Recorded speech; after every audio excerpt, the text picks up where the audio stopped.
Over here on my left is pretty much one of the best looking products ever made. Whether you're looking at it from the front, the back, the left, to the right, it's absolutely stunning. But it's a 240 Hz. And does that make you a better gamer? In a word, yes.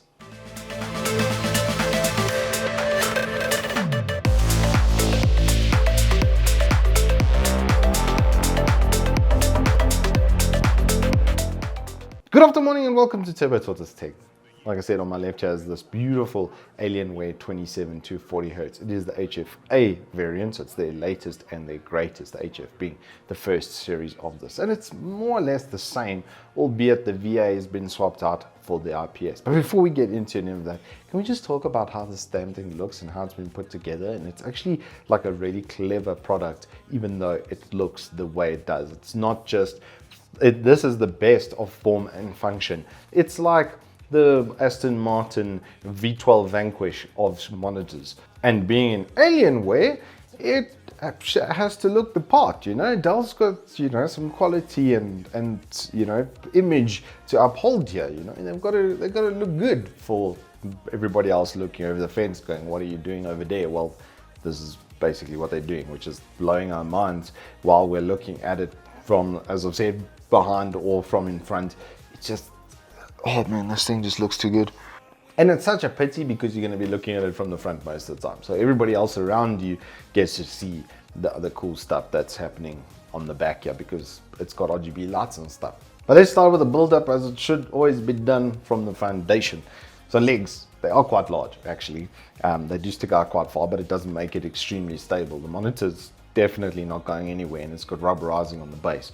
And then in the neck for this sucker, you'll notice there's a little hole for you to pass your cables through. Kettle plug, everything does fit through there. If you pass them through individually, it's even easier than if you try to shove them through all at one time like your boy. Above that, LED strip looking oh so pretty in the middle of the monitor, and then periscope neck, so the monitor can then slide up and down.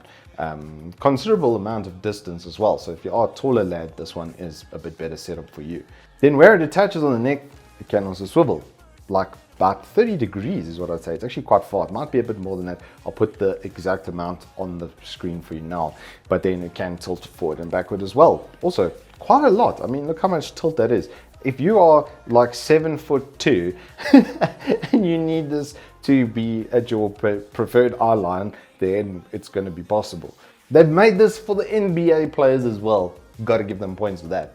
The stand attaches via a quick release mechanism, as it does pretty much with all monitors these days, on a VESA mount. So if you do want to then use this on a desk arm to get it even better and, well, remove this big thing off of your table, then you can do that.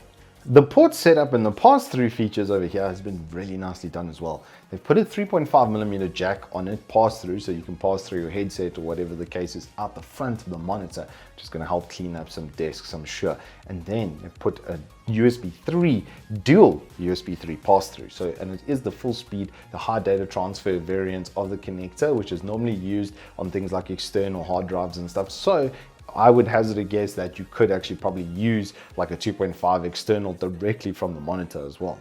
The overall build quality and chassis is of the highest. There's even been space made for like a little vent over here, and the back is curved, which makes me think, couldn't the front have been just a little bit curved? I actually kind of would have liked that because my 2721HFA Dell is a VA curved, and I got used to that. And then when I used this, it actually felt like it was curving the other way, like it was almost like oblong like that. I've gotten used to it again now. It's something your eyes do, I don't know, it's a weird thing. But a little bit of a curve on this may have been a nice touch. I only say that as well because it's a 27. Once you go 25 and under, flat is the way, brother. The joysticks and the OSD are also typically dull and really nicely set up. There are 3 shortcut buttons, so you can shortcut into things like brightness and your blacklight equalizer easily from there. And then from the joystick, you can access the main menu, which has a really, really nice setup to it. There are some default modes for your color palette and stuff, and from there you can even change things like saturation. But honestly, the best way to set this up is with a custom color panel, because it does get a little bit tinted orange and yellowy and almost too warm when you boost the saturation, and that happens if you do it in NVIDIA control panel as well. There's even a little cover that goes along the back over here that hides all your cables, which have like little wings inside there to hold them in place now, so that it's even easier to get that little panel in at the back, and then, I mean, just look at how clean it looks. It's like completely seamless. But now we have to get to the most important piece of the monitor, which is the Alienware logo in the top right hand side over here. That's absolutely fantastic. No, of course, I'm not going to be speaking about the panel itself, because they have done a couple of little changes here. So I used the first 25 Alienware many months ago. Basically a year and a half plus. It was when we first started the channel that I would have used that 240 hertz, and it blew me away. 240 hertz G-Sync, it is just another experience, and that was more of what was being promised here, except they swapped out the IPS, or the VA at least, for an IPS now. And this has some inherent benefits and offsets, and ultimately I think it's for the best, just because of pixel response time. So IPS versus VA, vertical alignment is like a budget way of doing in-plane switching. It's like a cheat way almost of doing in-plane switching. You can go and look up more of that if you want to, but basically it's like a shortcut way of doing in-plane switching. The offset of this being, you do lose some contrast ratio quality, and it actually, you'll notice by the on-screen display stuff that I've shown you, my contrast is pumped all the way to 90 on this monitor to combat that, because I like a very high contrasted panel, because I grew up playing on LGs and that's what I got used to. They're by default a very high contrast sort of panel. That's their style that they go for. And contrasting and high contrast means that your reds versus like your greens and versus your blues, etc., stand out a lot more, especially where colors are juxtaposed, like orange versus blue, for instance. It stands out way more on the monitor when the contrast ratio is higher. Like the VA panel, they both have a 99% sRGB rating as well, so you can actually use this for design and for gaming, which is very nice to have, and part of the reason why I've actually bought one. But now critically, where they diverge down the road in a gaming experience is pixel response time. While the monitor might say 1 millisecond and it does, you know, grade to grade 1 millisecond, etc., your actual response time of how quickly that pixel can respond to different colors and different contrast ratios is actually something that I think we should start measuring, because the difference in lifestyle like quality that creates is day and night, which is why I've already replaced that 144 Hz VA, because in games like CSGO, for instance, where I do get 400 FPS most of the time, let's say 300 concurrently, no matter what map, right? I've got a high-end machine, so that's what I 5900X with 32 gigs of 3600 megahertz CL18 memory. It goes fast. Single core performance, it's good. I'm hitting nearly 5 gigahertz all day on single core, and because of that I get extremely high frame rates.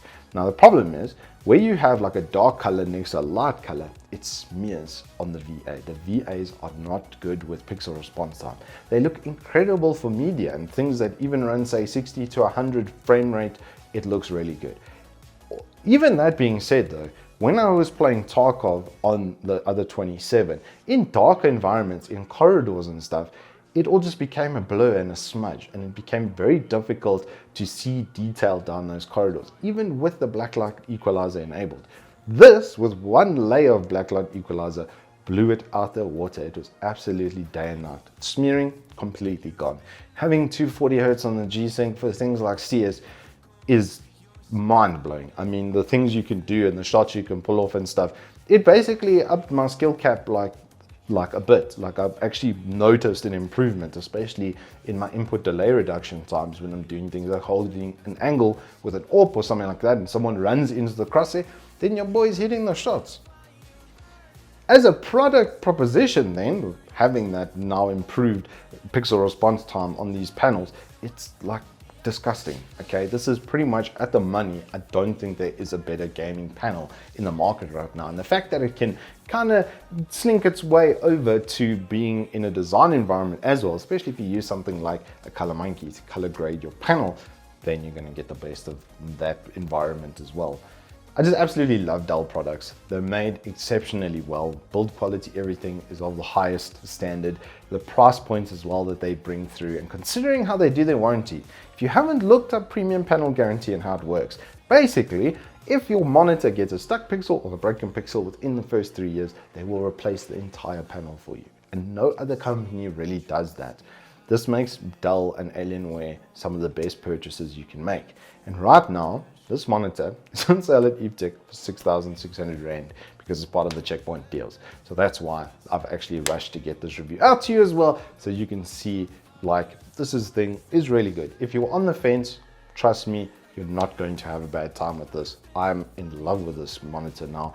The only thing is, obviously, it's 1080p. So if you're looking for something sharper, like a 1440p 27, which is incredibly good and has nearly twice the pixels per inch that this does. This is going to be in the mid 80s, should be about 82 or so if memory serves. So it's not the sharpest ever, but if you're looking for an extremely fluid gaming experience and you're playing a lot of FPS and stuff, look no further. This is your boy. Anyway, that is all I have for you in this review. If you have enjoyed it, please do hit us up with a like and subscribe, and I'll see you on the flip side.